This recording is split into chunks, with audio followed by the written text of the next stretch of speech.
I thought I was ready for My Hero Academia Season 7, but let me tell you, this season blew my expectations out of the water. From jaw-dropping moments to some of the best storytelling in this series. This just might be my favorite season yet, and trust me, you're not ready for that scene. It gave me chills. Let's dive into why Season 7 is a game changer. If you're new here, I am MHA Godspeed. I create anime videos on YouTube, from breakdowns, reviews, and finding concepts within anime that we can relate to our own lives. Let's get this video started.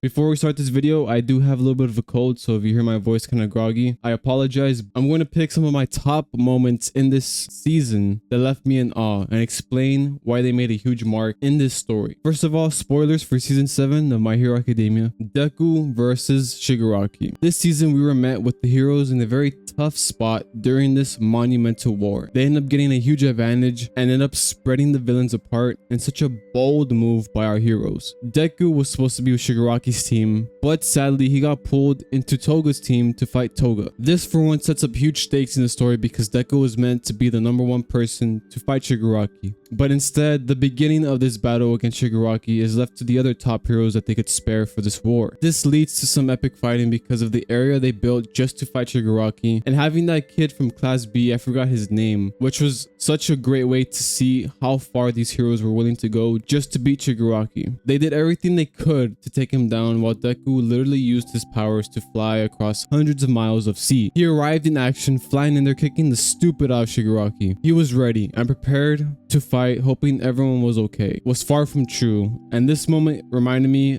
of the time All Might fought All For One, when we see all the heroes scattered on the floor, barely surviving from the blast from All For One. We see Deku in a similar moment as his bright face slowly turns into a face of despair, seeing everyone scattered unconsciously. Learning Bakugo is dead, he becomes filled with rage, and his quirks going out of control flawlessly executed that raw emotion that Deku was feeling. For a moment, I thought he was gonna go into that dark Deku side, but sadly he didn't. He was calmed down by Lemillion. And Deku comes down just to proceed to whoop the fuck out of Shigaraki. We see so many new moves that we have never seen him use before, and it gets freaking wild, man. My cousin and I were watching this in awe, just shocked by the amount Deku has grown in this short period of time. Seeing him finally getting a grasp of all of his abilities and being able to execute on all of them in the battlefield was just so nice to see and so rewarding. Man, the animation for this fight was freaking perfect too. Everything looks so fluid and smooth. I think this moment right here is probably Deku's most important fight of his life, and people were relying on him just like when they relied on All Might to defeat All For One last time. This was the start of his big moment, but I think there is more to come in Season 8, which I think is the final season for My Hero Academia. The next big thing, Bakugo dying. I wanted to make this little segment here because it involves Deku during his fight with Shigaraki, and it was the moment Bakugo died. Now, just typing this out gave me chills, and honestly, I could not believe this happened. I know a lot of people complained about Season 6 of My Hero Academia because this is the war arc. People complained about it being weak because no one in the cast really died that was important, and all these people want all these characters to die. Apparently I saw a lot of criticisms online, and the only person that really died was Midnight, I think is her name, but she's not really a main character in the story, so it wasn't as impactful to us, the viewer. There was no real risk or consequences or death that came in Season 6, and I see why they criticized it. But with Season 7, we see 2 heroes perish during this war, and one of them being one of the main characters from Episode 1. It's pretty messed up for Deku to see this, especially since Bakugo just opened up to him. He apologized for all the bullying he had done in the previous years. They had just healed this wound between each other, and seeing them like that, laying on the floor dead, it's pretty fucked up. I ain't gonna lie. With all of your other people as well, all the other heroes, all your other friends scattered across the battlefield on the brink of death. This was very sad, and I couldn't even express my emotion while I was watching it because of how shocking it was. Especially since Bakugo was on another level moments before he died. He was reacting fast enough to Shigaraki's moves, which none of these heroes could have done. So just the fact that he was able to do that his last moments is awesome. We also see America's #1 hero dying this season, showing the realness of the situation. Star and Stripes had disobeyed her leaders, and she said, I'm gonna go help Japan because those are my friends. And she was prepared to die for them. She must have really felt confident in Deku and everyone else because she was leaving her own people her own country by themselves. Because if Deku and everyone else loses this battle, the rest of the world is going to go into shambles. Like I mentioned, this shows what was at stake here, and leaving this season to be one of the most serious ones, but also one of the most intense and entertaining ones. The final moment that I want to talk about in this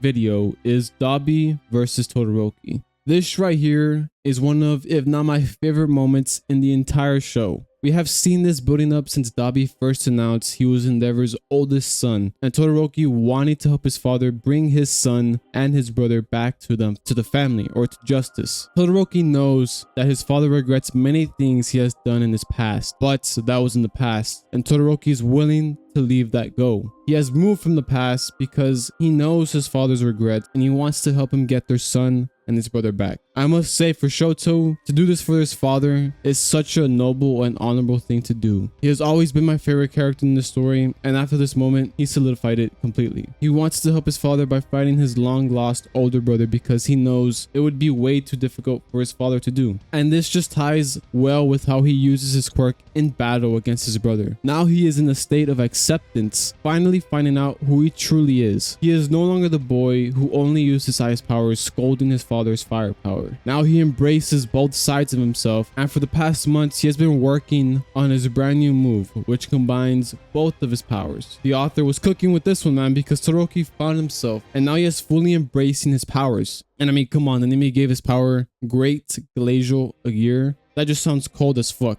Pun intended. He also has another version of Flash Fire Fist, but he changed it and called it to Phosphor, which also sounds cool as fuck.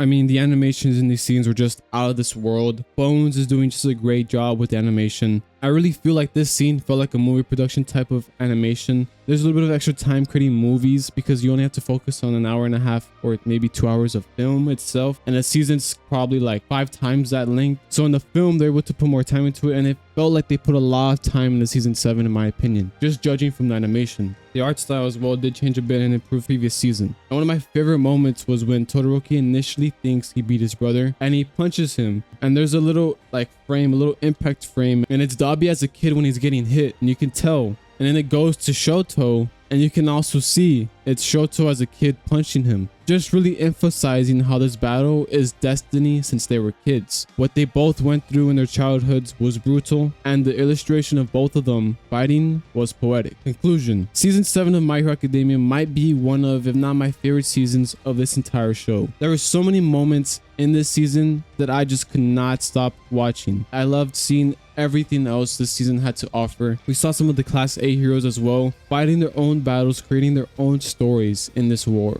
But yeah, guys, I hope you guys enjoyed this video. If you did, thank you so much for watching. If you're still here, you're a real one. Thank you so much. If you enjoyed these type of videos, make sure to subscribe. We upload all types of anime videos in this channel. And yeah, guys, thank you so much for watching. What do y'all think about My Hero Season 7? I personally enjoyed it, as you can see. And let me know your favorite moment for Season 7 of My Hero Academia. I will see you in the next one, guys. Have a great rest of your day, and peace, everybody.